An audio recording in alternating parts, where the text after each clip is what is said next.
Vamos para o primeiro? O fenômeno da mumificação. Te falei que você já devia ter ouvido sobre isso, em especial em filmes ou de repente em algum museu, né?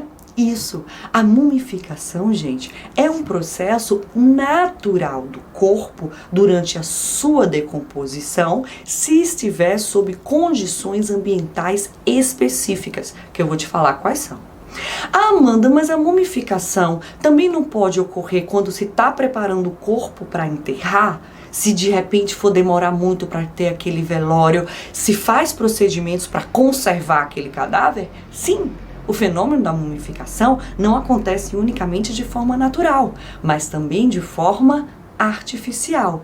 E o critério para se fazer isso é justamente isso, é um aspecto piedoso, para tentar manter o aspecto daquela pessoa o mais fiel à vida enquanto vivo possível, principalmente em situações em que o velório vai demorar a acontecer. Tá bom? Então a gente tem a mumificação quanto fenômeno natural e a mumificação quanto fenômeno artificial. E como fenômeno artificial é regido pela legislação sanitária, tá? Não esquece. O nosso foco aqui hoje é falar da mumificação natural. Eu quero que você entenda como é que um corpo pode se mumificar espontaneamente. Te falei que tinha que ter condições ambientais específicas inseridas nisso, não te falei? Vou te dizer quais são. Principalmente alta temperatura, mas não é essa alta temperatura, por exemplo, aqui de onde eu vivo, do Nordeste do Brasil. É alta temperatura mesmo, acima de 50 graus. E unida à alta temperatura, uma umidade extremamente baixa. Aí já é o contrário do nosso Nordeste, né? Que a gente tem uma temperatura em torno médio de 32 graus, mas uma umidade bastante elevada. Então, para o fenômeno natural da mumificação, a gente tem como os requisitos alta temperatura e baixa umidade. Esses são os principais. A gente também tem fenômenos intrínsecos do corpo da vítima que pode levar a um fenômeno natural da mumificação também.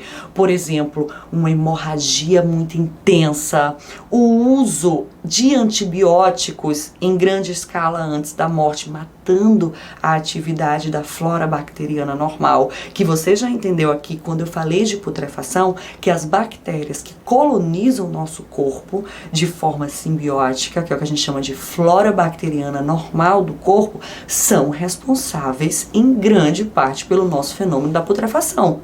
Até porque ela acontece, lembra onde? Na fossa ilíaca direita, com o aparecimento da mancha verde abdominal. Lembra isso? Vai lá nos vídeos se você não lembra ou se ainda não assistiu. Se você mata essa flora, esse fenômeno da putrefação vai ficar mais comprometido. E aí, se unir algumas condições ambientais, como essas que eu te citei, a tendência é a mumificação do corpo, tá? Mas olha, quando a gente vai para a realidade do dia a dia, a gente vê muitas coisas atípicas acontecendo. Então, é possível até aqui no Nordeste, mesmo com essas condições que eu te falei, de nós encontrarmos um corpo mumificado. Eu já me deparei com a situação desse jeito. Agora imagina, eu não tenho temperatura acima de 50 graus e eu não tenho uma umidade muito alta, mas eu posso ter as condições intrínsecas do corpo com esses que eu te citei sobre como grande hemorragia, uso alto e prolongado de antibióticos que podem levar ao processo de mumificação. Tá bom? Você conseguiu entender? Aí quando você pensa, Amanda, vamos para o fator ambiental. Alta temperatura, umidade baixíssima, isso é bem típico de região de deserto, né? Aí você lembra do Antigo Egito, que se tinha muita prática da mumificação? Lógico, eles também tinham todos os métodos artificiais de provocar uma mumificação, mas eles também tinham ambientes propícios a desenvolver uma mumificação de forma natural. E na mumificação, gente, as unhas se conservam, os cabelos se conservam, a dentição se conserva, a pele se conserva, apesar dela secar muito. Porque com a alta temperatura, com a baixa umidade, você vai ter uma desidratação excessiva e muito grande e rápida daquele corpo conduzindo à mumificação natural. Então veja, o corpo, lembra agora das imagens de filmes, de museus, lembra do corpo de um mumificado. Como conserva ainda aspectos da fisionomia física, né? Você ainda vê pele, você vê dentes, você vê cabelo.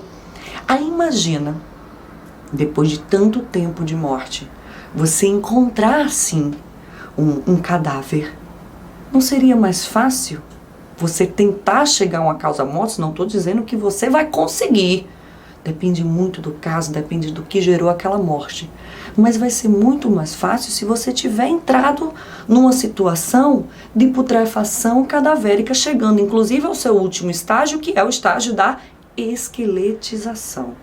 Entende? Então você fazer toda uma pesquisa por venenos, por qualquer que seja assim, vai ficar mais fácil. Repito, não estou dizendo que você vai conseguir, depende do caso concreto, da situação específica, mas vai facilitar. Então, os fenômenos cadavéricos transformativos do tipo conservadores têm muito interesse criminalístico. Primeiro, para dizer sobre um ambiente que o cadáver foi encontrado, e segundo, porque pode facilitar para se chegar a causa-mortes daquele indivíduo, mesmo depois de muito tempo. Essa é a importância médico-legal e criminalística desse tipo de fenômeno.